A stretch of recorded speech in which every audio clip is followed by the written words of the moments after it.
Bonjour à tous, j'espère que vous allez bien, que vos finances vont bien. Aujourd'hui, j'ai fait face à l'un des plus gros dilemmes pour les investisseurs en bourse, c'est essayer de timer le marché. J'ai essayé de tenir, mais au bout d'un moment, il faut se rendre à l'évidence que c'est impossible d'essayer de timer le marché.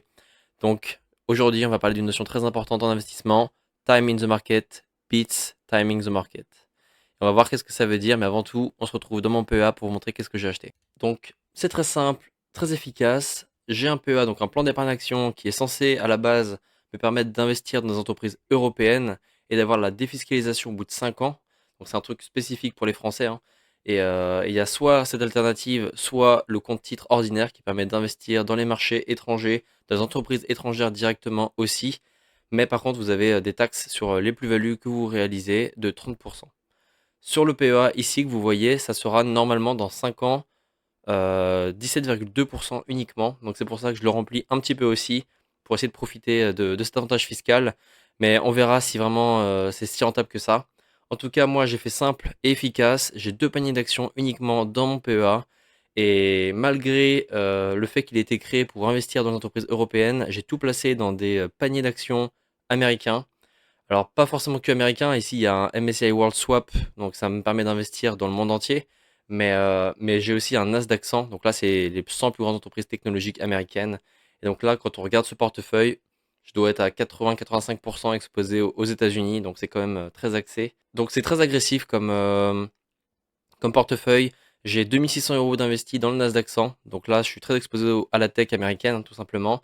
Et un peu moins avec le MSCI World, mais c'est quand même très exposé aux États-Unis. On est à 70% dans ce panier. Et pour l'instant, bah écoutez, je viens de faire un achat. J'ai renforcé ma position dans le Nasdaq. Donc aujourd'hui, c'est un peu dans le rouge. Bon, j'en ai profité pour acheter. Et là, vous allez voir que pourquoi j'ai décidé de prendre une position dès maintenant.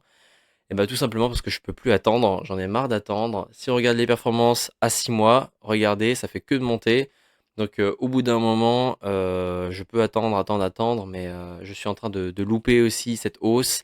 Et c'est ça qu'on apprend aussi petit à petit en investissement, c'est que à force d'attendre et d'essayer de timer le marché, comme je le disais en introduction, et ben on perd aussi cette croissance qui est au final comme un train qu'on aurait oublié de prendre et ça part sans nous. Et si on attend la prochaine station, eh ben, peut-être qu'on aura perdu aussi l'occasion de rentrer.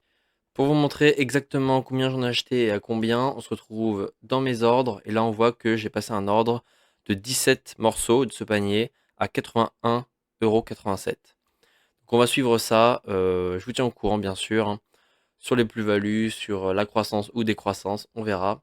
Mais aujourd'hui, j'aimerais qu'on parle d'une notion importante qui est le timing de market et combien ça peut vous faire perdre. Parce que selon moi, c'est pas une bonne stratégie, c'est pas facile, hein. Vous le voyez, moi aussi, j'essaye de lutter. J'ai envie d'attendre, de voir une grosse journée à -2, -3% pour enfin rentrer dans le train. Mais ça n'arrive pas. Et donc, je me dis que tant pis, l'objectif de ces paniers, c'est de toujours battre leur plus haut. Et donc bah, je rentre et j'espère que le train va continuer de monter. En tout cas, ici, j'ai quelques graphiques qui peuvent peut-être vous aider à comprendre et ce qui moi aussi me permet de passer le cap. C'est de me rendre compte que bah, au final, si on loupe les meilleurs points d'entrée constamment, on se retrouve avec des performances très médiocres. Alors que si on investit constamment, régulièrement, on s'enlève cette charge mentale de devoir tout le temps essayer de regarder est-ce que c'est une bonne opportunité de rentrer ou pas. Et au final, on voit qu'on a des beaucoup plus grandes et au final, on voit qu'on a des meilleures performances, tout simplement en investissant tous les jours. Alors là, ils mettent tous les jours dans ce graphique. J'espère que vous voyez bien d'ailleurs. Mais si, enfin, l'objectif c'est d'être régulier, parce qu'on n'est pas au jour près en fait. On est plutôt à la semaine, au mois près. Si vous investissez une fois par mois, c'est déjà très bien. Et ça vous permet bah, comme ça de pouvoir profiter de toutes les hausses, mais aussi de toutes les baisses. Les baisses, c'est pas forcément une mauvaise passe, hein. C'est aussi l'opportunité de racheter des parts à un faible coût. Donc c'est pour ça que pour moi, il faut que je continue comme ça. Je me pousse à essayer de ne pas timer le marché. J'en profite pour faire un rappel pour ceux qui connaissent pas forcément mon profil d'investisseur. Donc je suis un investisseur sur les marchés boursiers depuis maintenant un an et demi, un peu moins d'un an et demi. J'ai 12 500 € d'investis sur les marchés boursiers. J'ai à la fois un PEA et un compte titre. Je peux vous montrer les détails juste ici. On a un compte titre chez De Giro dans lequel j'ai investi 6 000 € environ. J'ai une bonne plus-value. J'ai aussi un compte, donc PEA, que je vous ai montré il y a quelques minutes, chez Boursorama et j'ai un autre compte où j'investis dans des entreprises directement étrangères, Interactive Broker, parce que c'est celui qui a les frais de courtage le plus faible pour l'achat d'actions, je trouve. C'est mon opinion.